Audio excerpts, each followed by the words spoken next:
ঘুমানোর সময় যে কটা ফোন লেগেছে সব কটা চার্জ দিয়ে দেখে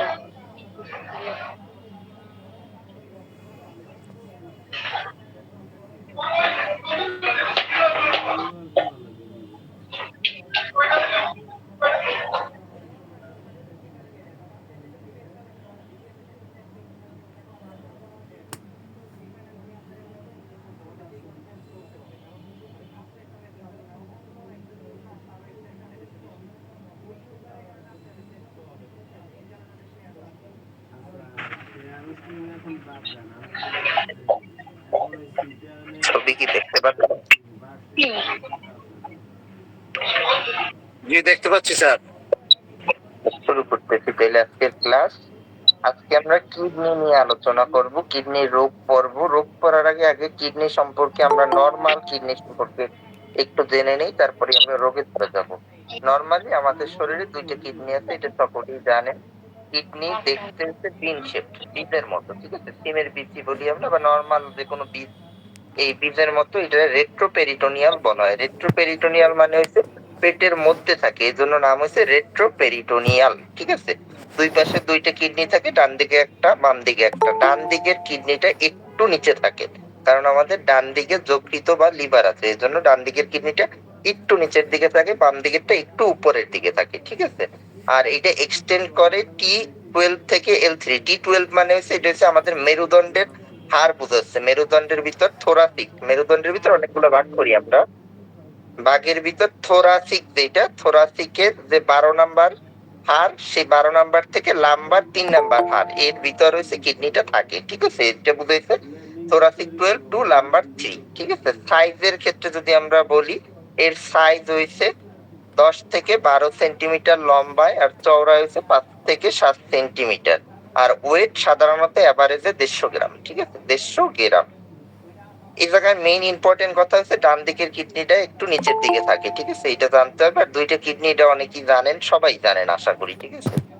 আর এবার আসেন এর অ্যানাটমিক্যাল, মাইক্রোস্কোপিক অ্যানাটমি। একটা কিডনি কি দিয়ে তৈরি হয়? একটা কিডনি তৈরি হয় অসংখ্য নেফ্রন দিয়ে, ঠিক আছে? অসংখ্য নেফ্রন মিলে একটা কিডনি তৈরি হয়। প্রত্যেকটা কিডনিতে 1 মিলিয়ন বা 10 লাখের মতো নেফ্রন থাকে, ঠিক আছে? প্রতি কিডনিতে। তাহলে আমাদের শরীরে কিডনি যেহেতু দুইটা, তাহলে নেফ্রন থাকবে 20 লাখের বেশি, ঠিক আছে? এটা 10 থেকে 12 লাখ বলা হয়, মানে এক একজনের শরীরে তাইলে 20 থেকে 25 লাখ নেফ্রন থাকে আর কি, দুইটা কিডনি মিলিয়ে। কিডনির কম্পোনেন্টের ভিতরে আমরা এই নেফ্রনের দুইটা কম্পোনেন্ট পাই, একটা রেনাল কর্পাসেল আর একটা হচ্ছে টিউবিউল। এই কর্পাসেল আর টিউবিউলের গুরুত্ব কি, আমরা কেন বলতেছি এগুলা? আমরা যে প্রস্রাব তৈরি করে, কিডনির মেইন কাজ কি? প্রস্রাব তৈরি করা, প্রস্রাব এক্সক্রিয়েট করে। প্রস্রাব তৈরি করে হইছে এইগুলোর সাহায্যে, কর্পাসেল আর টিউবিউলের সাহায্যে হইছে কিডনি প্রস্রাব তৈরি করে, ঠিক আছে? যেগুলা বজ্র পদার্থ আমাদের কোনো কাজে লাগবে না, সাইকিয়া, এটা আমাদের বাদ দিয়ে দিতে হবে, ঠিক আছে? প্রস্রাব আকারে জমা করে ব্লাডারে, থলিতে। তাহলে এই কাজটাই করে এই রেনাল কর্পাসেল আর রেনাল টিউবিউল। এই কর্পাসেল টিউবিউল আবার অনেকগুলো ভাগে বিভক্ত, এগুলো আপনাদের লাগবে না, ঠিক আছে? এগুলো আপনাদের লাগবে না। এবার আসেন কিডনির ফাংশন বা কাজ। কি কি কাজ করে কিডনি সাধারণত? আমরা যে কিডনি কিডনি করতেছি, কিডনির মেইন কাজ কি? আমাদের ভাইটাল অর্গান 4টা আমাদের বডিতে, কিডনি তার ভিতর কিন্তু একটা। ভাইটাল অর্গানের ভিতর আমাদের সবার আগে আমরা বলি হচ্ছে ব্রেনের কথা, তারপর হার্টের কথা। ব্রেন মানে মস্তিষ্ক, হার্ট মানে হৃৎপিণ্ড, তারপর বলি লাং বা ফুসফুসের কথা, আর 4 নম্বরে কিডনির কথা। কিডনির বাংলা হচ্ছে বৃক্ক, ঠিক আছে? বৃক্ক। কিডনি যদি কারো অকেজো হয়ে যায়, তাহলে সে কি বাঁচতে পারবে? বাঁচতে পারবে না।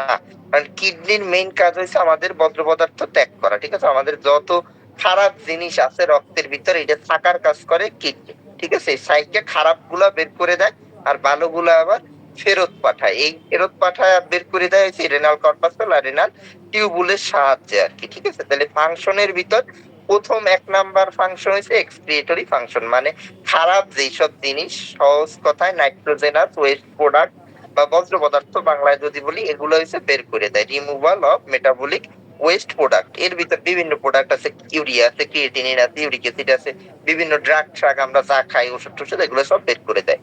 2 নাম্বার ইম্পর্টেন্স হয়েছে বা কাজ হয়েছে regulation of water and electrolyte balance. Regulation of water and electrolyte balance, এই রেগুলেশন কিভাবে করে? কিডনি, আপনি যদি পানি বেশি বেশি খান, কিডনি বেশি বেশি প্রস্রাব তৈরি করবে, আর পানি যদি কম কম খান, কিডনি কম কম প্রস্রাব তৈরি করবে। এর মাধ্যমে হচ্ছে কিডনি ওয়াটার আর ইলেকট্রোলাইটের ব্যালেন্স মেনটেন করে। যেমন রোজার সময় মানুষ কিন্তু কম পানি খায়, মানে পানি তো খাইতে পারে না রোজার হয় যেহেতু। তাহলে সেই টাইমে কি একটা মানুষ অসুস্থ হয়ে যায়? অসুস্থ হয় না, কারণ সেই টাইমে প্রস্রাবও কম হয়, কিডনি সেই সময় জিএফআর কমাই দেয়, জিএফআর এর মাধ্যমে ফিল্ট্রেশনের মাধ্যমে প্রস্রাবের হারও কমাই দেয়, ঠিক আছে। আবার যখন বেশি বেশি পানি খায়, আপনি একদিনে যদি 10 লিটার কেউ পানি খান, তাহলে সেই দিন প্রস্রাবের পরিমাণও বেড়ে যাবে, ঠিক আছে। এর মাধ্যমে রেগুলেশন অফ ওয়াটার মানে পানির ভারসাম্য, আর ইলেকট্রোলাইট মানে লবণের ভারসাম্য বজায় রাখে। তারপর 3 নম্বরে এসিড আর বেজের ব্যালেন্স, এটা আরেকটা গুরুত্বপূর্ণ অপশন আমাদের।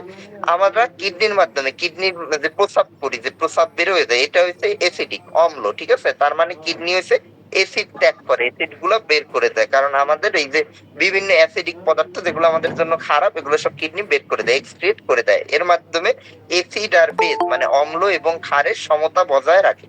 যদি এসিড বের না করতো, তাহলে আমাদের বডিতে এসিডের পরিমাণ বেশি থাকতো, ফলে আমাদের রক্তের যে পিএইচ এইটা আর মেনটেন হতো না। আমাদের রক্তের পিএইচ নিউট্রাল বর্তমানে, পানিও আমরা খাই নিউট্রাল, ঠিক আছে। এটার জন্য কিডনি দায়ী। যদি কিডনি অ্যাসিড না বের করতো, তাহলে রক্তের পিএইচ হয়ে যেত অ্যাসিডিক, ফলে আমরা ওইভাবে আর ভালো মতো বাঁচতে পারতাম না।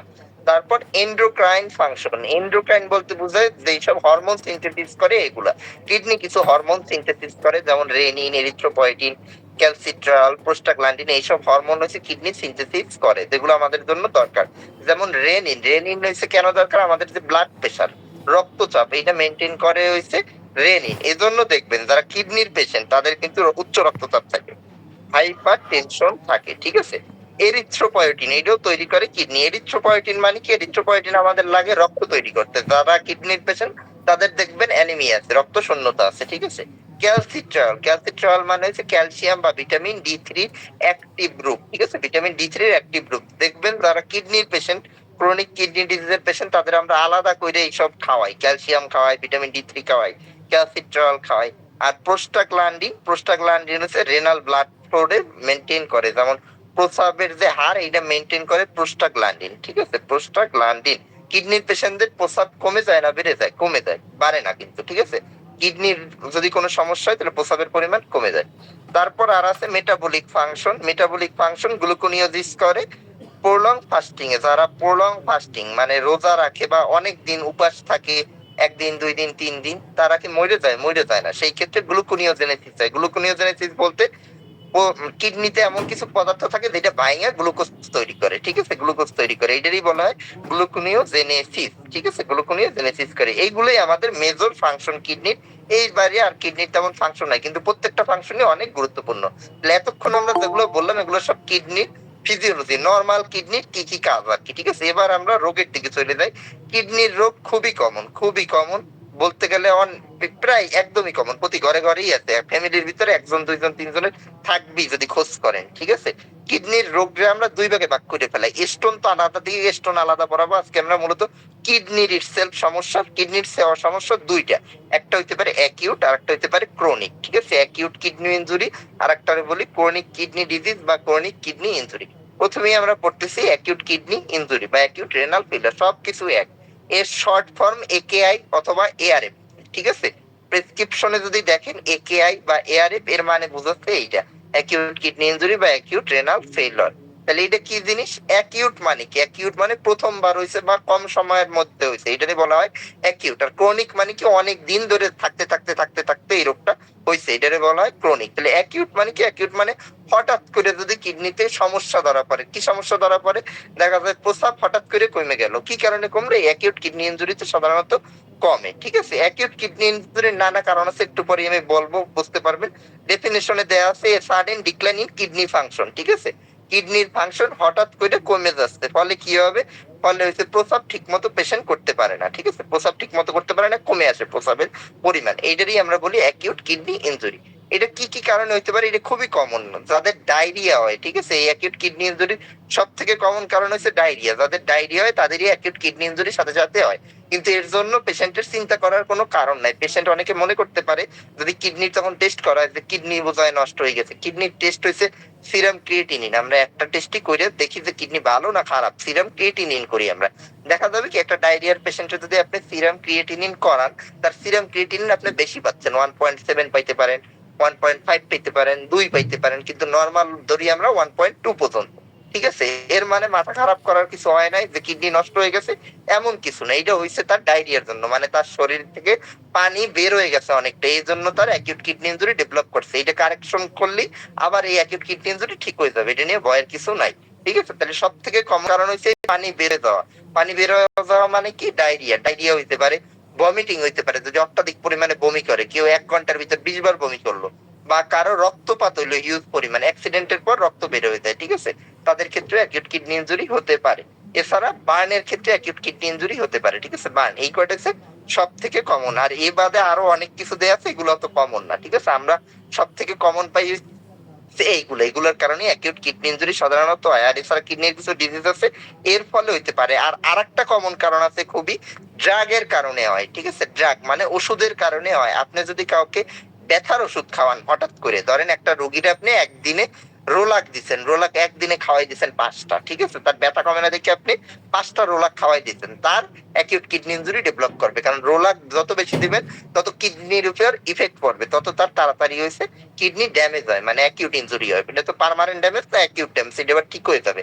আর যদি পার্মানেন্ট ড্যামেজ হয়, পার্মানেন্ট ড্যামেজ তো অনেকদিন লাগবে, সেটা হচ্ছে ক্রনিক কিডনি ডিজিজ। তাহলে এই ড্রাগের কারণেও আপনার হতে পারে। এই জন্য ড্রাগ আমরা সবসময় বলি ডোজ মেনটেন করতে, ব্যথার ওষুধ বেশি না দিতে, ঠিক আছে। তাহলে এই দুইটা কারণ হচ্ছে সব থেকে কমন কারণ আমাদের জন্য অ্যাকিউট কিডনি ইনজুরি। এবার আসেন এর লক্ষণ, কিভাবে বুঝবেন অ্যাকিউট কিডনি ইনজুরি? এর আগেই আমি বলে ফেলছি কি কি লক্ষণ দেখা দিবে।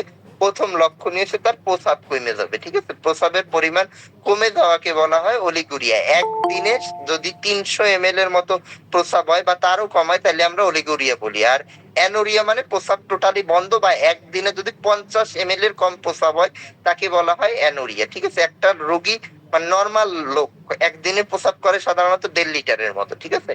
1.5 লিটার, কম করলে 1 লিটারের উপরে করবে, এর কম হয় না সাধারণত, ঠিক আছে। সেই ক্ষেত্রে অলিগুরিয়া বলি যদি 300 ml হয়, মাত্র 300 ml। আর অ্যানোরিয়া বলি একদম প্রস্রাব টোটালি বন্ধ, অথবা একদিনে যদি 50 ml এর কম হয়। এটা পেশেন্ট বুঝতে পারে, নিজেই বলতে পারে যে আমার প্রস্রাব কমে যাচ্ছে। তখন আপনি শুনলি, জিজ্ঞেস করলে বলতে পারবে যে কতটুকু প্রস্রাব হয়েছে। তারপরের যে সিমটমটা, এটা হচ্ছে সব থেকে ইম্পর্টেন্ট সিমটম। এরপরের যে সিমটম, সুইলিং হয়, হাত পা ফুলে ওঠে, ঠিক আছে।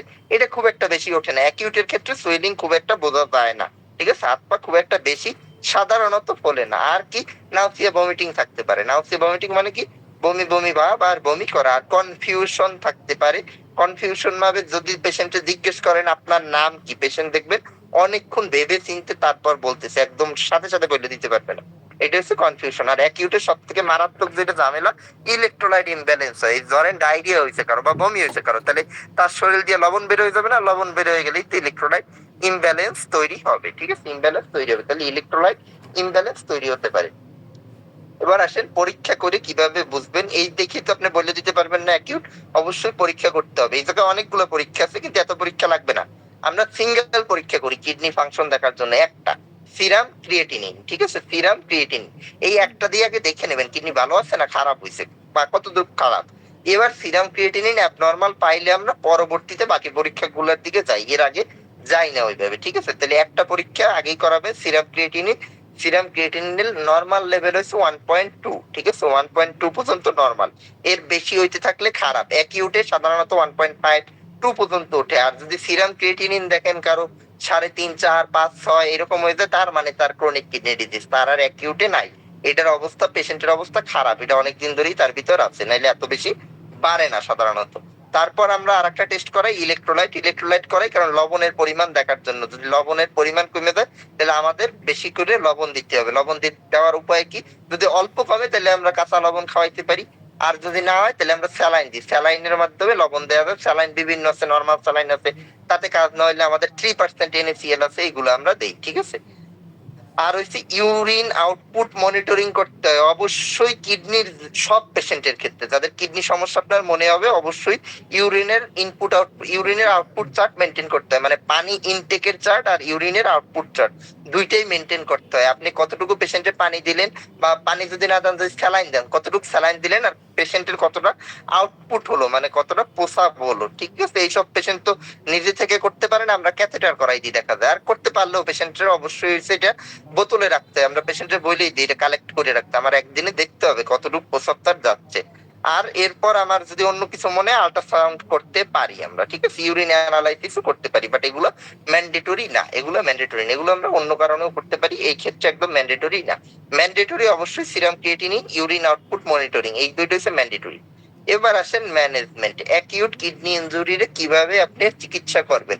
আগেই বলছি এটা নিয়ে অত টেনশন করার কিছু নাই, আপনার হচ্ছে কারণ খুঁজতে হবে, কি কারণে অ্যাকিউট কিডনি ইনজুরি হয়েছে আপনার দেখতে হবে। পেশেন্টের বমি বেশি হয়েছে, নাকি আগুনে পড়ছে, নাকি পাতলা পায়খানা বেশি হইতেছে, নাকি তার কোনো অ্যাক্সিডেন্ট হয়েছে এই কারণে হয়েছে।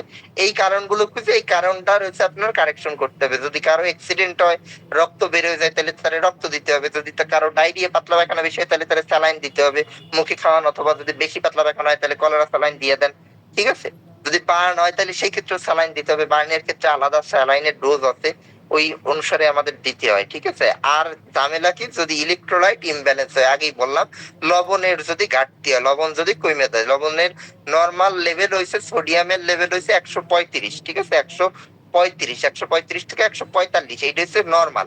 সাধারণত এই ক্ষেত্রে কি সোডিয়াম কমে যায় 135-এর নিচে নেমে আসে। যদি 130 থেকে 135-এর মধ্যে থাকে তাহলে আমরা ট্যাবলেট দিই, NaCl নামে বাজারে ট্যাবলেট কিনতে পাওয়া যায়, ঠিক আছে, এই NaCl ট্যাবলেট আমরা দেই। অথবা যদি একদম 1-2 কমে তাহলে তো কাঁচা লবণ খাইলে এটা ঠিক হয়ে যায়। আর যদি তারও বেশি কমে যায়, 130-এরও নিচে নেমে আসে, সেক্ষেত্রে আমরা স্যালাইন দিই, 3% NaCl স্যালাইন দিয়ে দিই একটা, ঠিক আছে। এইটা দিই, তা দিয়ে তারপর আমরা দেখি যে কারেকশন হয়েছে কি না হয় নাই। আর একটা ঝামেলা হয় এই ক্ষেত্রে, হাইপার ক্যালেমিয়া ডেভেলপ করে অনেক পেশেন্টের। হাইপার ক্যালেমিয়া মানে পটাশিয়ামের লেভেল বেড়ে যাওয়া, ঠিক আছে, পটাশিয়ামের লেভেল বেড়ে যায় রক্তে। এই ক্ষেত্রে আমাদের করণীয় কি, এই ক্ষেত্রে আমরা ডাইইউরেটিক্স দিই, ঠিক আছে, ডাইইউরেটিক্স দিই। ডাইইউরেটিক্স এর মাধ্যমে, এটা প্রস্রাবের মাধ্যমে পটাশিয়াম বের হয়ে যাবে, ঠিক আছে, পটাশিয়াম বের হয়ে যাবে। আমরা স্যালাইন একদিকে দেবো, ওদিক দিয়ে আবার ডাইইউরেটিক্স দিব, ল্যাসিক্স টাইপের, ল্যাসিক্স নাম শুনছেন হয়তো অনেকে, এই ল্যাসিক্স আমরা দিয়ে দিই। ফ্রুসেমাইড, জেনেরিক হচ্ছে ফ্রুসেমাইড, কোম্পানি নাম ল্যাসিক্স, ল্যাসিক্স, ফিউসিড এইসব নামে পাওয়া যায়। এগুলো দিলি পটাশিয়াম এক্সট্রা থাকলে এটা বের হয়ে যাবে, ঠিক আছে। আর এই বাদেও আরো একটা অপশন আছে, ক্যালসিয়াম কার্বনেট দেওয়া যায়, এটা আপনাদের শিখতে হবে না, এটা কঠিন অপশন, ঠিক আছে। আর ডায়ালাইসিস অ্যাকিউটে দেওয়া হয় না, সেখানে লেখা আছে বাট দেওয়া হয় না। ডায়ালাইসিস দিয়ে আমরা ক্রনিকের ক্ষেত্রে, একটু পরে আমরা ক্রনিকে চলে যাব, সেই ক্রনিকের ক্ষেত্রে আমরা ডায়ালাইসিস দিয়ে ট্রিটমেন্ট করি। অ্যাকিউটে আর কোনো সমস্যা নাই, অ্যাকিউট হয়েছে এই পর্যন্ত। এবার আসেন chronic kidney disease. Chronic kidney disease কি জিনিস? ক্রনিক নামই আছে ক্রনিক, ক্রনিক হইতে গেলে একটা রোগ সাধারণত 3 মাস তার শরীরে থাকতে হবে। যদি কারো অ্যাকিউট কিডনি ইনজুরি তার শরীরে 3 মাস ধরে থাকে, তাহলে এটা ক্রনিকে যাবে। ক্রনিক কখনো একদিনে হয় না, ক্রনিক মানে আপনার শরীরে দীর্ঘদিন ধরে ওই রোগটা বাসা বেঁধে আছে, এর ফলে এটা ক্রনিকের দিকে গেছে, ঠিক আছে, একদিনে কখনো ক্রনিক যায় না। সেখানে লেখাই আছে দেখেন, chronic kidney disease is a progressive. Progressive মানে আস্তে আস্তে নষ্ট হওয়া, ঠিক আছে, কিডনিটা আস্তে আস্তে ড্যামেজ হয়। ইরিভার্সিবল, ইরিভার্সিবল মানে আর পূর্বের অবস্থায় ফেরত আসবে না, একবার নষ্ট হয়ে গেলে এটা আর আমরা আগের একদম যে সচল অবস্থায়, এই অবস্থায় ফিরে আনতে পারবো না। Irreversible decline in kidney function, কিডনির যে নর্মাল কাজ ওগুলো করতে পারে না। লাস্টিং মোর দ্যান 3 মান্থ, একটু আগে আমি বললাম যে মিনিমাম 3 মাস হইতে হবে, 3 মাসের আগে আমরা বলি না ক্রনিক কখনো। তাহলে 3 মাস ধরে যদি কিডনি আস্তে আস্তে আস্তে আস্তে নষ্ট হয়ে যায়, তাহলে তখন আমরা এটাকে ক্রনিক কিডনি ডিজিজ বলবো। ক্রনিক কিডনি ডিজিজের জন্য আমরা দেখি যে কিডনি ড্যামেজ হয়েছে, কিডনি ড্যামেজ হয়েছে আমরা কেমনে বুঝি, বিভিন্ন যে টেস্ট গুলো করবো, টেস্ট করি আমরা বুঝতে পারবো কিডনি ভালো আছে না ড্যামেজ হয়েছে। আর আরেকটা, এটাও টেস্টের মাধ্যমে করি, গ্লোমেরুলার ফিল্ট্রেশন রেট, এটা নর্মাল হয়েছে 125, ঠিক আছে, ভিএফআর বলি আমরা শর্টে, ভিএফআর, ঠিক আছে, ভিএফআর নর্মাল হয়েছে 125। এই ভিএফআর এর যদি টেস্ট করি তাহলে কত, যেটা পাবো, যদি 125 পাই তার মানে তো কিডনি ভালো, আর যদি যত কম পাবো তার মানে তার কিডনি খারাপ। তো এটার একটা আছে, বক্স আছে, একটু পরে আমি দেখাচ্ছি। এবার আসেন, এই ক্রনিক কিডনি ডিজিজ কাদের বেশি হয়, কি কারণে হয় সাধারণত? আমাদের বাংলাদেশ প্লাস সারা বিশ্বে এটার সব থেকে কমন কারণ হচ্ছে ডায়াবেটিস মেলাইটাস, মানে যাদের ডায়াবেটিস আছে তাদের ক্রনিক কিডনি ডিজিজ সব থেকে বেশি হয়, ঠিক আছে, সব থেকে বেশি হয় যাদের ডায়াবেটিস আছে। আর এ বাদে বাংলাদেশের প্রেক্ষাপটে সেকেন্ড হচ্ছে হাইপার টেনশন, ঠিক আছে, হাইপার টেনশন যাদের রয়েছে, প্রেসারের সমস্যা, তাদের ক্ষেত্রে এই সিকিডিটা হয় বেশি হয়, এটা শর্টে আমরা বলি সিকেডি, ঠিক আছে, সিকেডি। আর এ বাদে আরো কিছু কারণ আছে, যেমন chronic glomerulonephritis, polycystic kidney disease, pyelonephritis, এরকম বিভিন্ন ডিজিজ আছে। আর প্রলং নেফ্রোটক্সিক ড্রাগ, এটা আগেও বলছি, অ্যাকিউটের ক্ষেত্রে হয়, ক্রনিকের ক্ষেত্রে হয়। ধরেন একটা পেশেন্ট, এই পেশেন্টটা ধরেন আর্থ্রাইটিসের পেশেন্ট, একটা আর্থ্রাইটিসের পেশেন্ট তো সাধারণত খেয়েই যায়, ব্যথার ওষুধ খেয়েই যায় দিনের পর দিন। এদের ক্ষেত্রে সিকিডি হওয়ার চান্স বেশি থাকে, ঠিক আছে, সিকিডি হওয়ার চান্স বেশি থাকে। বা কেউ যদি জেন্টামাইসিন টিপের, জেন্টামাইসিন নাম শুনছেন হয়তো, জেন্টিন নামে বাজারে পাওয়া যায়, এইসব অ্যান্টিবায়োটিক অনেক দিন ধরে খায়, তাদের ক্ষেত্রে সিকিডি হওয়ার চান্স থাকে। তাহলে এইসব ওষুধ যদি প্রলং ইউজ করে, প্রলং বলতে এই জায়গায় বোঝায় 2-3 মাস ধরে খাচ্ছে, ঠিক আছে, তাদের ক্ষেত্রে সিকিডি ডেভেলপ করতে পারে। কিন্তু সব কারণ ডায়াবেটিস, ঠিক আছে, ডায়াবেটিস মনে রাখবেন। এবার আসেন রিস্ক ফ্যাক্টর, কাদের ক্ষেত্রে রিস্ক বেশি। সিকেডি কখনো ইয়াংদের হয় না সাধারণত, সিকেডি যত বয়স বাড়বে তত হয়। 40-এর উপর বয়স হইলে সাধারণত হওয়া শুরু করে, সব থেকে পিক হইছে 60-এর উপর, ঠিক আছে, 60-এর উপর হইলে বেশি হয় আর কি, আর 40-এর উপর হইলে হইতে পারে, কিন্তু ইয়াং এজে কখনো সিকেডি সাধারণত হয় না। 20 বছর বয়স, 15 বছর বয়স, এইসব বয়সে কখনো ক্রনিক কিডনি ডিজিজ হয় না। তারপর family history of kidney disease, এটা খুবই গুরুত্বপূর্ণ। যাদের পরিবারে কিডনির পেশেন্ট আছে তাদের ক্ষেত্রে সিকিডি হওয়ার চান্স বেশি, ঠিক আছে, তাদের ক্ষেত্রে সিকিডি হওয়ার চান্স বেশি। দেখা যায় যে আমরা ফার্স্ট ডিগ্রি রিলেটিভ খুঁজি, ফার্স্ট ডিগ্রি বলতে বোঝে বাবার দিকের রিলেটিভ বা মায়ের দিকের সন্তানের ক্ষেত্রে, এরকম আমরা ফার্স্ট ডিগ্রি রিলেটিভ খুঁজি, এর ভিতর আছে কিনা, এর ভিতর থাকলে তাদের কিডনি ডিজিজ থাকলে তারও হওয়ার সম্ভাবনা বেশি। কার্ডিওভাস্কুলার ডিজিজ, যাদের হার্টে সমস্যা তাদের ক্ষেত্রে হইতে পারে, যারা স্মোকিং বেশি করে, সিগারেট বেশি খায়, বা যারা অনেক মোটা পেশেন্ট তাদের ক্ষেত্রে হইতে পারে। রিকারেন্ট ইউটিআই যাদের হয়, যে কয়দিন পর পরই প্রস্রাবের ইনফেকশন, তাদের ক্ষেত্রে হইতে পারে। আর একটা প্রলং অ্যানালজেসিক, মানে হচ্ছে ব্যথার ওষুধ, আবার বলছে এক জিনিস। এবার আসেন ওই যেটা ক্লাসিফিকেশনের কথা বলছিলাম, সিকেডির অনেকগুলা স্টেজ আছে, ঠিক আছে, সিকেডির টোটাল 5টা স্টেজ, এই জায়গায় 5টা স্টেজই লেখা আছে, ঠিক আছে, আপনাদের ছবি আমি দিয়ে দিব, মানে দেই নেই, দিয়ে দিব, সমস্যা নাই। এই 5টা স্টেজের ভিতর সব থেকে খারাপ হয়েছে স্টেজ 5, ঠিক আছে, সব থেকে ভালো হয়েছে স্টেজ 1। স্টেজ 1 মানে কেবল শুরু। তাহলে এইটা আমরা কিভাবে ক্লাসিফাই করি, ওই যে বলছিলাম না, জিএফআর, জিএফআর 125 মানে নরমাল, ঠিক আছে, 125 মানে নরমাল। এবার 125 থেকে নামা যখনই শুরু করে তখনই আস্তে আস্তে খারাপ হওয়া শুরু করে। স্টেজ 1 আমরা বলি যে 90-এর বেশি, 90-এর বেশি কিন্তু 125-এর কম, এইটা হইলে আমরা বলি হয়েছে সিকেডির স্টেজ 1। এইটা মোটামুটি ভালো কন্ডিশন। এই কন্ডিশনে থাকলে পেশেন্টের যদি আপনি ঠিক মতো ট্রিটমেন্ট করেন, সবকিছু কন্ট্রোল করেন, পেশেন্ট সুস্থ হয়ে যাবে, কোনো সমস্যা নাই। খারাপ হওয়া শুরু করে আস্তে আস্তে, সেকেন্ড স্টেজ থেকে আস্তে আস্তে খারাপ হওয়া শুরু করে।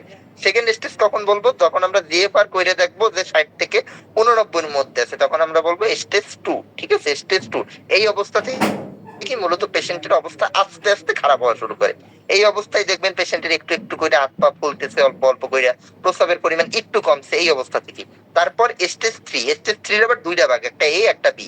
এতে বলি কখন 45 থেকে 59-এর ভিতর যদি জিএফআর থাকে তখন, আর বি বলি কখন 30 থেকে 44 থাকলে তখন আমরা বলি স্টেজ বি, 3 বি। তারপর স্টেজ 4, স্টেজ 4 হইতে 15 থেকে 29 এর ভিতর থাকলে হচ্ছে স্টেজ 4। আর স্টেজ 5 বলি 15-রও নিচে নামে আসলে, যদি কারো 15-র থেকেও নিচে নেমে আসে, এটারে বলা হয় এন্ড স্টেজ রেনাল ডিজিজ, মানে তার কিডনি পুরোপুরি নষ্ট। এই অবস্থায় আসলে ডায়ালাইসিস ছাড়া আর কোনো উপায় নাই, এর কোনো ওষুধ টষুধ খাওয়াই কোনো আপনি ঠিক করতে পারবেন না, এর অবশ্যই ডায়ালাইসিস লাগবে।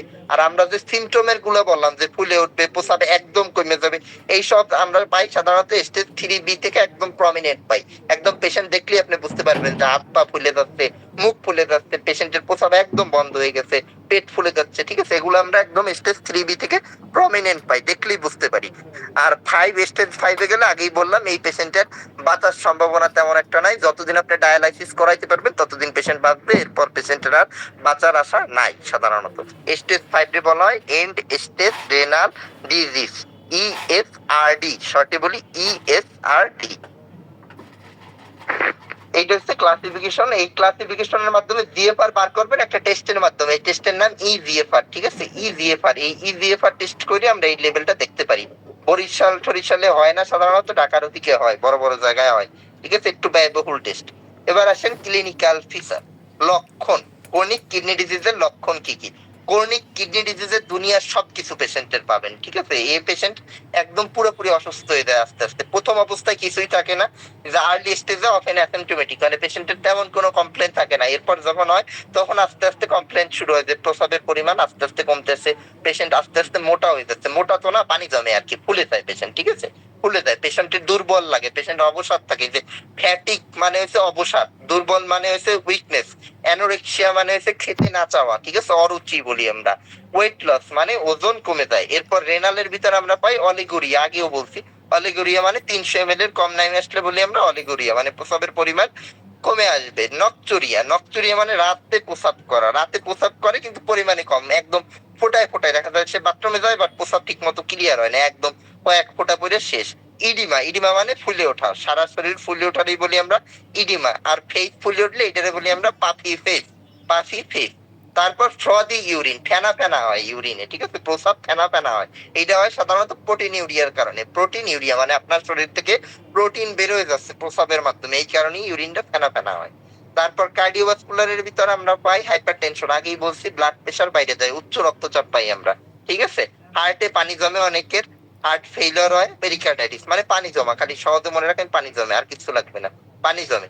তারপর রক্তের পরিমাণ কমে যায়, অ্যানিমিয়া হয়, রক্ত শূন্যতা হইছে, কারণ কিডনি এরিথ্রোপয়েটিন সিনথেসিস করতে পারে না, এই জন্যই রোগীর হইছে অ্যানিমিয়া হয়। আর ইজি ব্রুইশিং মানে হচ্ছে লাল লাল হয়ে যাওয়া, চামড়ায় যদি একটু চাপ দেন দেখবেন চামড়াটা লাল লাল লাল লাল হয়ে যাচ্ছে এইসব পেশেন্টের, এইটারই বলা হয় ইজি ব্রুইশিং।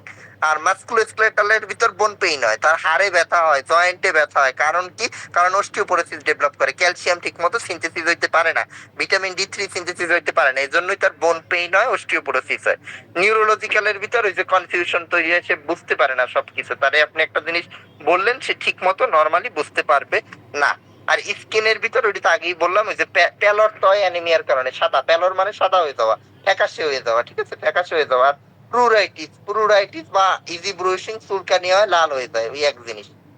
এবার আসেন কমপ্লিকেশন, কমপ্লিকেশন পরে, কমপ্লিকেশন আগেই লাগবে না। এবার আসেন পরীক্ষা কি কি করবে সিকেডির পেশেন্টের। সিকেডির পেশেন্টের পরীক্ষা অনেকগুলো করতে হয়, ঠিক আছে, এটা নিয়মিতই করতে হয়, কিছুদিন পর পরই আমরা, দেখা যায় 2 সপ্তাহ পর পর বা 1 সপ্তাহ পর পর বা 1 মাস পর পর আমরা নিয়মিত কিছু পরীক্ষা করাই। 1 নাম্বার পরীক্ষা সিরাম ক্রিয়েটিনিন অবশ্যই করতে হবে। সিকেডির পেশেন্টের সিরাম ক্রিয়েটিনিন সাধারণত 3, 4, 5, 6, 7 এরকম পাই, দেখা যায় যে 5-এর উপর উঠলে আমাদের ডায়ালাইসিস করাইতেই হয়, আর 5-এর নিচে থাকলে ডায়ালাইসিস লাগে না, আমরা হচ্ছে একটু ওষুধ দিয়ে কন্ট্রোলের চেষ্টা করি, যে কন্ট্রোল করা যায় কিনা, যদি না যায় তাহলে তো আমরা ডায়ালাইসিসে পরবর্তীতে যাব। তারপর ইজিএফআর, এটা তো শুরুতেই করবেন, নাহলে তো স্টেজিং করতে পারবেন না কোন স্টেজে, এই জন্য আমরা একটা ইজিএফআর করব। তারপর আমরা ইলেকট্রোলাইট করব। ইলেকট্রোলাইটের ভিতরে আমরা দেখবো পটাশিয়াম লেভেল বাড়তেছে না কমতেছে, সোডিয়াম বাড়তেছে না কমতেছে, ক্যালসিয়াম বাড়তেছে না কমতেছে, ফসফেট বাড়তেছে না কমতেছে। এই ক্ষেত্রে সাধারণত পাবেন কি, পটাশিয়াম বেশি পাবেন, ঠিক আছে, পটাশিয়াম লেভেল বেশি পাবেন, ক্যালসিয়াম লেভেল কম পাবেন, ঠিক আছে, এই দুইটা ইম্পর্টেন্ট পয়েন্ট। পটাশিয়াম বেশি পাই, ক্যালসিয়াম কম পাই, ঠিক আছে। আর মেটাবলিক অ্যাসিডোসিস পাই, মানে রক্তে অ্যাসিডের পরিমাণ বাড়ে, কারণ কি, প্রস্রাব দিয়ে তো অ্যাসিড বের হইতে পারতেছে না, তাহলে ওই অ্যাসিড গুলো রক্তে জমা হচ্ছে, এই জন্য আমরা মেটাবলিক অ্যাসিডোসিস পাই। সিবিসি করলে আমরা এই জায়গায় রক্তের পরিমাণ কমে যাবে, হিমোগ্লোবিন কম পাবেন, ঠিক আছে, অ্যানিমিয়া পাবো আমরা, অ্যানিমিয়া। ইউরিন টেস্ট করলে ইউরিন যদি করি আমরা প্রোটিন ইউরিয়া পাবো, হেমাচুরিয়াও পাইতে পারি। হেমাচুরিয়া মানে প্রস্রাবে রক্ত যাওয়া, ঠিক আছে, কিডনির পেশেন্টদের অনেকের প্রস্রাবের সাথে রক্তও যায়, ঠিক আছে, এটার বলা হয় হেমাচুরিয়া। আর প্রোটিন তো যাই, আগেই বললাম ওই যে ফ্রোদিয়া, ফেনা ফেনা হয় আর কি। তারপর আমরা আল্ট্রাসোনোগ্রাম করি। আল্ট্রাসোনোগ্রাম করি কেন, কিডনির সাইজ দেখার জন্য, যে প্রথমেই বলে নিচ্ছিলাম কিডনির নর্মাল সাইজ কত, নর্মাল সাইজ হচ্ছে 10 থেকে 12 সেন্টিমিটার লম্বায়, আর চওড়ায় হচ্ছে 3 থেকে 4 সেন্টিমিটার। তাইলে এই ক্ষেত্রে আমরা সাইজ মেজারমেন্ট করি, কিডনি আস্তে আস্তে ছোট হয়ে যাচ্ছে কিনা বা বড় হয়ে যাচ্ছে কিনা, এগুলো আমরা দেখি, এজন্য আমরা একটা আল্ট্রাসোনোগ্রাম করি। আর অনেক সময় আমাদের বায়োপসি করা লাগে, যদি ক্যান্সার ধারণা করি, অনেকের ক্যান্সার হয়ে যায়, রেনাল সেল কার্সিনোমা, সেই জন্য আমরা বায়োপসি করি অনেকের ক্ষেত্রে, ঠিক আছে। এইগুলো আমাদের অবশ্যই করতে হবে, সবগুলোই করতে হবে, কোনোটা বাদ দেওয়ার উপায় নাই। আর অবশ্যই আরবিএস করতে হবে, মানে ডায়াবেটিসের টেস্ট করতে হবে, অবশ্যই ডায়াবেটিস কন্ট্রোলে রাখতে হয় সিকিডির পেশেন্টের যদি আপনি ডায়াবেটিস কন্ট্রোল না করতে পারেন, রোগীর অবস্থা আরো খারাপ হবে, ঠিক আছে, আরো খারাপ হবে, কারণ আগেই বলছি 1 নাম্বার কারণই ডায়াবেটিস। এবার আসেন ম্যানেজমেন্ট বা ট্রিটমেন্ট, কি কি আমরা চিকিৎসা করব। সিকেডির রোগীদের চিকিৎসার আগে কিছু উপদেশ মেনটেন করতে হবে, মানে এইগুলো তার ফলো করতে হবে। জেনারেল মেজার কি, আগেই বললাম, ডায়াবেটিস থাকলে ডায়াবেটিস কন্ট্রোলে রাখতে হবে,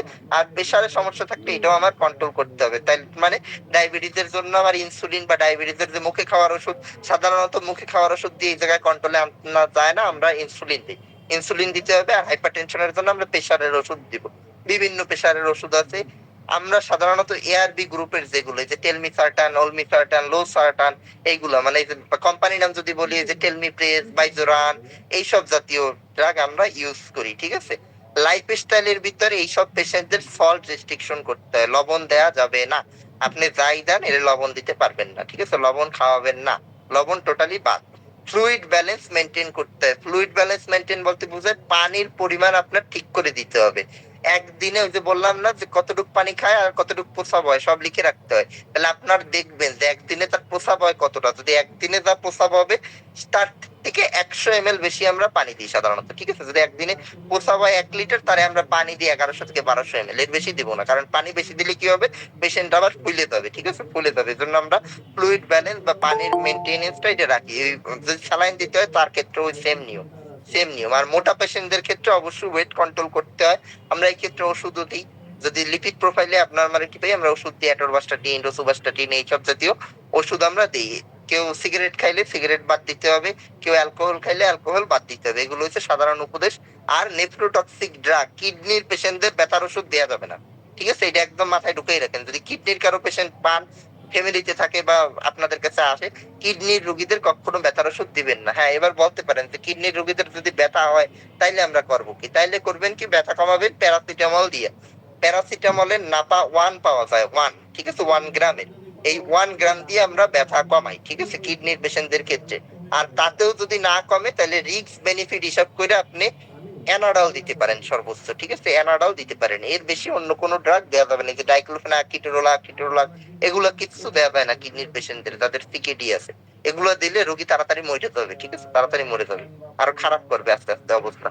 এবার আসেন স্পেসিফিক কি কি ওষুধ আমাদের দিতে হবে। ওষুধের ভিতর হাইপার টেনশনের জন্য আগেই বললাম যে এই ওষুধগুলোর নাম বললাম আমি, যে বাইজুরান, টেলমিপ্রেস, এইসব জাতীয় ড্রাগ আমরা দিই। প্লাস ওই যে ফিউসিড বা ল্যাসিক্স, এইগুলো আমরা দিই। যাদের প্রেশার অনেক বেশি তাদের ক্ষেত্রে আলাদা করে ল্যাসিক্স বা ফিউসিড দিই। এই বাইজুরানের ডোজ সাধারণত সিঙ্গেল ডোজে আমরা দিই, সিঙ্গেল ডোজ।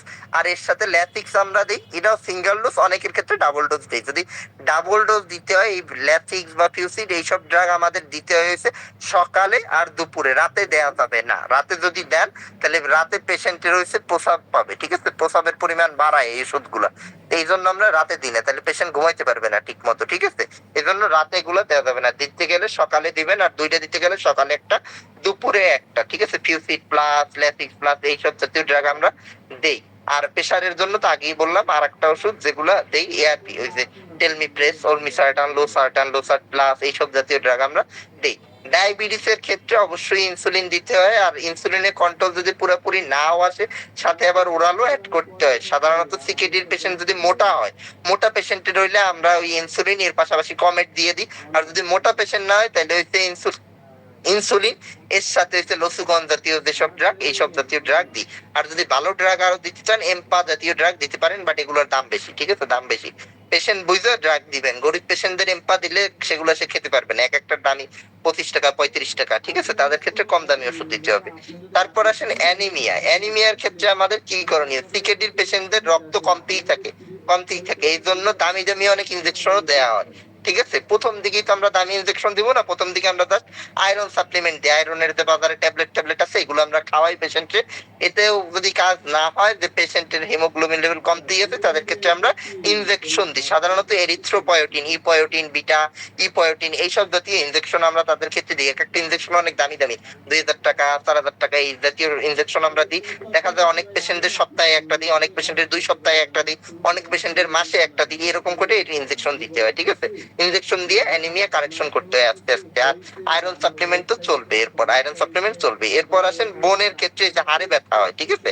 হাড়ে ব্যথার জন্য এইসব পেশেন্টদের কি দিবেন? আমরা তো ভিটামিন ডি দিতে পারি, ক্যালসিয়াম দিতে পারি। ক্যালসিয়াম আমরা নরমালি যেগুলো দেই, নরমালি তো আমরা পেশেন্টদের এই যে কোরাল ক্যাল ডিএক্স, অমুক তমুক, ওভোক্যাল ডিএক্স, এরিস্টোক্যাল ডি, এইসব দিতে অভ্যস্ত। কিডনির পেশেন্টদের এগুলার থেকে ভালো কাজ করে ক্যালসিট্রায়ল, ঠিক আছে? ক্যালসিট্রায়ল নামেই বাজারে পাওয়া যায়, জেনেরিকো ক্যালসিট্রায়ল। এই ক্যালসিট্রায়ল ভালো কাজ করে, এইসব পেশেন্টদের ক্ষেত্রে আমরা ক্যালসিট্রায়ল দেওয়ার ট্রাই করব খালি ক্যালসিয়ামের তুলনায়, ঠিক আছে? ক্যালসিয়ামের তুলনায় ক্যালসিট্রায়ল ভালো কাজ করে। দিনে একটা ডোজ, একটা করে খাইলেই হবে, ঠিক আছে? 0.25 একটা করে খেলেই হয়। আর হাইপার ক্যালিমিয়ার, পটাশিয়াম বেড়ে যায়, এর ফলে আমরা কি করি? পটাশিয়াম রেস্ট্রিকশন করি। পটাশিয়াম যেসব খাবারে আছে, এইসব খাবার সিকেডির পেশেন্টদের দেওয়া যাবে না, এমনি তো দেয় না, যে কলা ঠলা এইসব আমরা দেই না সিকেডির পেশেন্টদের, ঠিক আছে? এইসব দেওয়া যাবে না। প্লাস যদি পটাশিয়াম বেশি পরিমাণে বাড়ে, তাহলে তো ওই যে বললাম প্রথমেই, আপনারা যে ল্যাসিক্স দিলেন, এই ল্যাসিক্স বের করে দেবে, প্রস্রাবের মাধ্যমে পটাশিয়াম বের করে দেবে। এইসব ওষুধগুলো আমরা সাধারণত একটা সিকেডির রোগীদের দিতে, সিকেডির ওরকম স্পেসিফিক কোনো ড্রাগ নাই যে এই ড্রাগ দিলে কিডনি ভালো হয়ে যাবে, সব হচ্ছে সিমটোমেটিক ট্রিটমেন্ট, যেসব সিমটম প্রডিউস করে ওইসব ড্রাগ আমরা দেই, এগুলো সব হচ্ছে সিমটোমেটিক ট্রিটমেন্ট। এবার আসেন স্পেসিফিক ট্রিটমেন্ট। স্পেসিফিক ট্রিটমেন্ট হচ্ছে ডায়ালাইসিস অথবা কিডনি ট্রান্সপ্লান্টেশন। ট্রান্সপ্লান্টেশনের নাম তো শুনছেন হয়তো, কিডনি ট্রান্সফার করা, একজনের শরীর দিয়ে একটা ভালো কিডনি খারাপ কিডনি দিয়ে প্রতিস্থাপন করা হয়, ঠিক আছে, কিডনি ট্রান্সপ্লান্টেশন, এইটা হচ্ছে ডেফিনিটিভ ট্রিটমেন্ট আমাদের। এই করলে পেশেন্ট একদম আগের মতো অবস্থায় ফিরতে পারে। But kidney transplantation not easy process, খুবই টাফ। কিডনি মিলানোর জন্য অনেক খুঁজতে হয়, বাট খুঁজেও পাওয়া যায় না, ঠিক আছে, খুঁজেও পাওয়া যায় না। এক্ষেত্রে অনেক ম্যাচিং এর ব্যাপার আছে, ব্লাড গ্রুপ ম্যাচ করতে হয়, এই সেলের টাইপিং করতে হয়, ম্যাচ করতে হয়।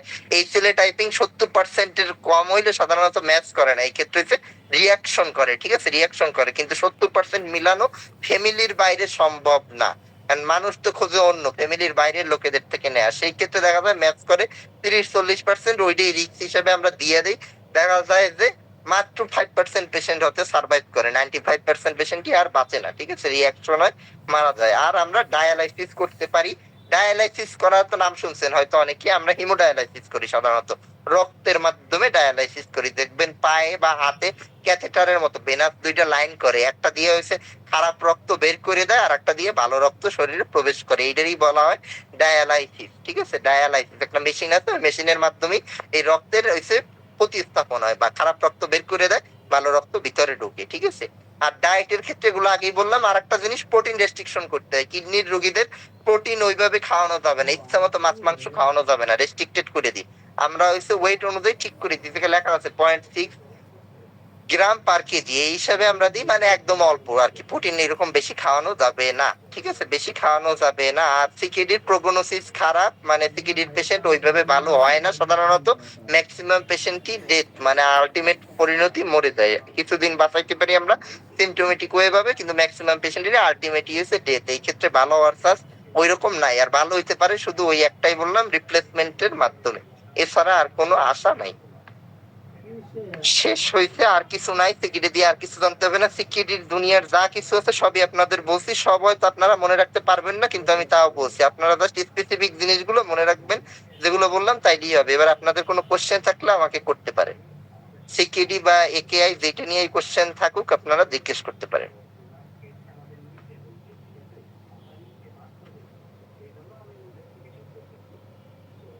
এখন আপনি যদি মাঝখানে বসে যদি শোনেন ভাই, আমি আর তো বুঝছি, আমি সব বুঝছি, এখন আপনি যদি সিকেডি রোগীদের কখনো আশ্বস্ত করবেন না যে আপনি ভালো হয়ে যাবেন, ঠিক আছে, এটা খুবই খারাপ, কারণ সিকেডি কখনো ভালো হয় না। এদের নেগেটিভ কাউন্সিলিং ই করতে হয়, আর নিয়ম মাইনে চলার জন্য বলে দিতে হয়, ঠিক আছে। সিকেডি রোগীদের কখনো পজিটিভ কাউন্সিলিং করবে না। হ্যাঁ বলেন।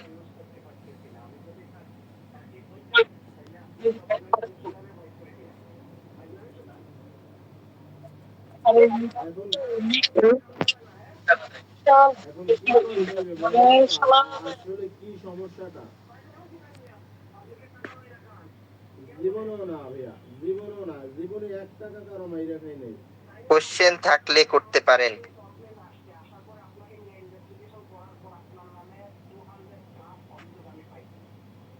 না ভাইয়া, এরকম হইতেই পারে না। তার সাথে আমার কি হয়েছে একটু হ্যাঁ শুনবেন? স্যার, শুনতেছেন? হ্যাঁ বলেন। স্যার বলছি যে মনে করেন যে হঠাৎ করে যদি কারো প্রস্রাব বন্ধ হয়ে জি যায় ভাইয়া তাহলে জানি, কি আমি তাকে ট্রিটমেন্ট জিজ্ঞাসা করেন। দেয়া লাগবে? হঠাৎ করে প্রস্রাব কি কারণে বন্ধ হয়? হঠাৎ করে প্রস্রাব বন্ধ হওয়ার কয়েকটা কারণ আছে, ঠিক আছে। যদি পানি কম খায় একদম, তাহলে প্রস্রাব বন্ধ হইতে পারে। বা রেনাল স্টোন হয়, যদি কারো পাথর হয় কিডনিতে, ঠিক আছে, সেই ক্ষেত্রেও আপনার প্রস্রাব বন্ধ হইতে পারে। ট্রিটমেন্ট কি করবেন? প্রস্রাব পানি খাওয়ার পরেও যদি তার প্রস্রাব না হয়, সেই ক্ষেত্রে করণীয় কি? সেই ক্ষেত্রে দেখবেন পেশেন্টের পেটের অবস্থা কি, প্রস্রাব কি পেটে জমা আছে না নাই, পেট ধরলেই বুঝতে পারবেন। পেটে যদি প্রস্রাব জমা থাকে তাহলে তল পেটে ধরলেই দেখবেন শক্ত শক্ত হয়ে গেছে, তারে ইমিডিয়েটলি একটা ক্যাথেটার করাই দিবেন। ক্যাথেটার মানে প্রস্রাবের রাস্তায় নল পরাই দিবেন, দেখবেন 1 মিনিটের ভিতর পেশেন্ট সুস্থ। আর যদি তার প্রস্রাব তৈরিই না হয়, যে পেটে হাত দিয়ে দেখতেছেন যে শক্ত না, তার পেট রিল্যাক্স, প্রস্রাব নাই, তার মানে তার এটা কিডনিতে সমস্যা আছে। সেই ক্ষেত্রে আপনি ক্রিয়েটিনিন টেস্ট করাইয়ে ফার্দার যা লাগে তাই করাবেন, ঠিক আছে। এটা পেটে হাত দিয়ে আগে এসে দেখে নেবেন যে প্রস্রাব আছে কি নাই, ঠিক আছে। আচ্ছা ঠিক আছে। প্রসাব যদি একটা কথা বলে দিচ্ছি, এই যে উনি যে কোশ্চেনটা করলো ভালো কোশ্চেন, প্রসাব যদি কারো আটকে যায়, এরকম প্রসাব না হয়, প্রসাব না এলে তো পেশেন্টের কষ্ট হবে স্বাভাবিক, ঠিক আছে, পেট ঠেট ফুলে ওঠে, একদম শক্ত হয়ে যায়, এইসব পেশেন্টদের ক্ষেত্রে ইমিডিয়েটলি একটা ক্যাথেটার করাই দিলেই দেখবেন পেশেন্ট 2 মিনিটের ভিতর একদম সুস্থ হয়ে যায়। প্রসাব বন্ধ হইতে পারে কিডনি স্টোনের কারণে হইতে পারে, বয়স্ক পুরুষদের ক্ষেত্রে বিপি প্রোস্টেট গ্ল্যান্ড বড় হয়ে যাওয়ার কারণে হইতে পারে, ঠিক আছে, নানা কারণে হইতে পারে। এদের ক্ষেত্রে হচ্ছে ইমিডিয়েট সলিউশন ক্যাথেটার। ক্যাথেটার করলে পেশেন্ট 2 মিনিটের ভিতর সুস্থ। আর যদি প্রসাব তৈরি না হয়, তার মানে তার কিডনিতে সমস্যা, ফার্দার আমরা ইনভেস্টিগেশন করে ডায়াগনোসিস করবো আর কি, ঠিক আছে।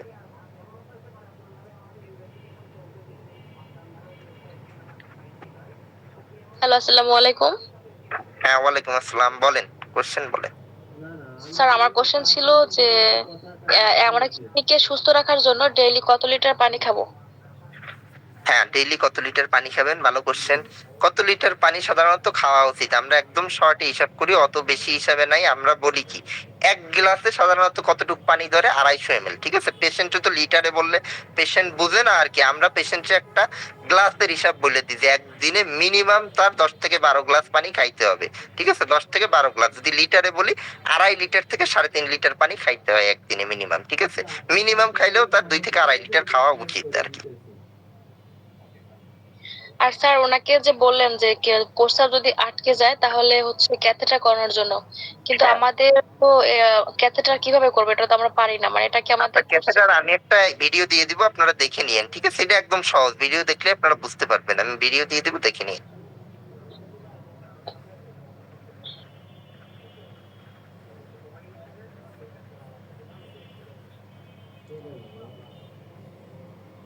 আর কারো কিছু জানার আছে?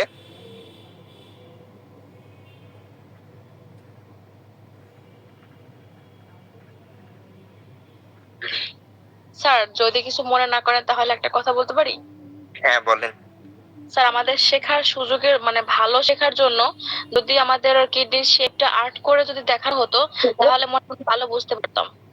আচ্ছা, হ্যাঁ, ছবি দিয়ে দিব, সমস্যা নাই, দিয়ে দিব, কোনো সমস্যা নেই। পুরা মানে টোটাল অ্যানাটমি যে শেপটা আমাদের হেড টু টয়, হ্যাঁ হ্যাঁ এটা হ্যাঁ, ঠিক আছে, দিয়ে দিব, সমস্যা নেই।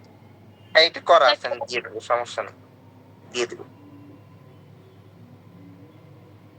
ওকে স্যার, থ্যাংক ইউ।